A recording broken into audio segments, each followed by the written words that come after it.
The Eagles' run D, dead last in the NFL at defending short yardage run.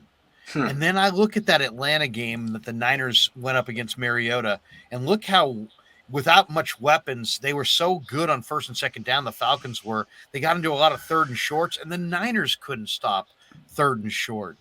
Is this game about which team can get it done on first and second down and get to third and short? Because it seems like I don't know that the Niners can stop Philly on third and short, but I don't know that that the Eagles can stop the Niners on third and short.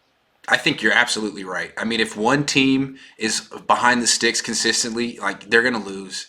And I think when the Niners have looked beatable is when they go against teams that run the ball consistently and commit to it, like Atlanta did, and just don't give the Niners a lot of opportunities where it's obvious passing downs, where it's like it's 2nd and 5. I don't know if they're running or passing. And if they do pass, it's probably with the RPO play action thing that slows me down anyway. I mean, I don't think they ever sacked Marcus Mariota. And it was like, well, why? What did he do? It's like, well, they ran the ball 45 times or whatever. And it's hard. So that's probably the best thing you can do. And Philly, were they 5th in rushing attempts this year?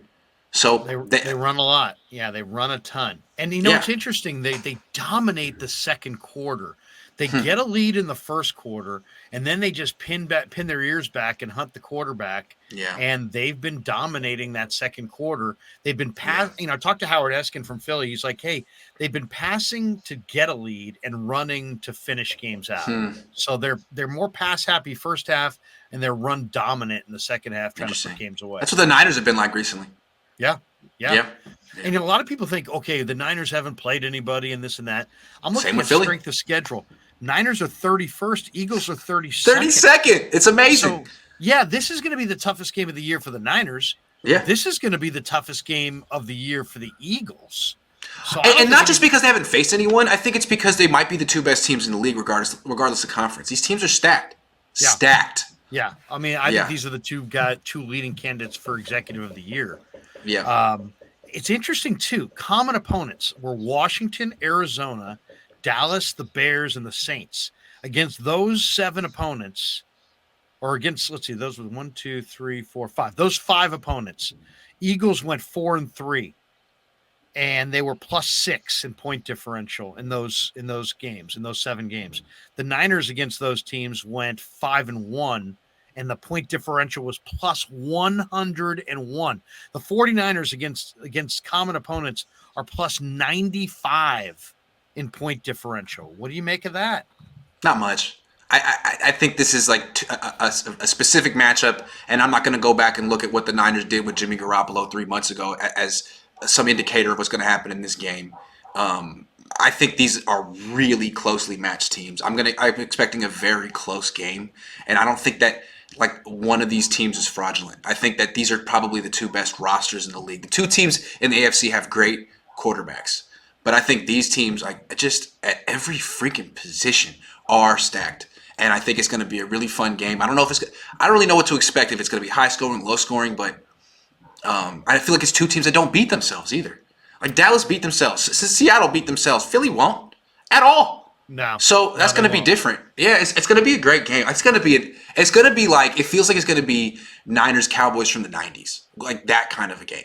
I agree. To me. I agree. Yeah. I think the game plan much of the year for D'Amico, just watching the way he called his defenses, where he kind of treated it like, let's play bend but don't break early in the drives, make teams show that they can drive the ball against us, maybe even give up some soft coverage first downs on their end of the field, see if the teams will make a mistake after 4 or 5 plays and fall behind the sticks, and then bring the blitz or the stunting or the movement and put a little pressure in the key down. Yeah. I don't, and it worked against Dallas because Dallas threw picks. Dallas made twice as many penalties.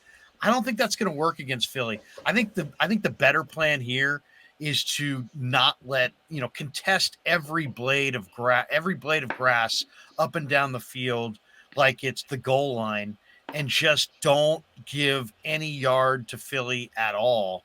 And don't play if anything, play more aggressive, challenge them earlier in drives, make Hurts feel your pressure, and make him complete passes down the field against you. I'd rather dial up the pressure and see if dare Hurts to throw it over my head than play back and let him just dink and dunk and zone read you and ball Because that's what control Mariota you. did. That's what Mariota Yeah, did. Mariota was 16 of 18 or Right, 14 of something crazy. 16 or whatever. He was the It's offensive crazy. player of the week. But what's crazy is every team the Niners have lost to this year has had a quarterback like Hurts. They lost to they lost to Justin Fields, they lost to Russell Wilson, they lost to Marcus Mariota, and they lost to Patrick Mahomes. Like every single quarterback they've lost to has been able to do some zone read RPO element, and I think that's key because the Niners have this fast flowing defense. Both the strength of their defense is their front seven. The front seven is a wide nine that gives absolutely no consideration to scramble lanes. It's just free for all, go get the quarterback. And the kryptonite is scrambling quarterbacks. And then after that, like the linebackers, they are fast flowing linebackers that want to just gang tackle a running back in an I formation. But once you give them like assignment football with the zone read, well, you do it enough times. I mean, Dak Prescott should have walked into the end zone last week, except he can't run anymore. But this has been an issue, especially for Dre Greenlaw, Azeez Al-Shaair. The assignment football is not exactly what they want to do. So that's two ways Philly stresses the Niners.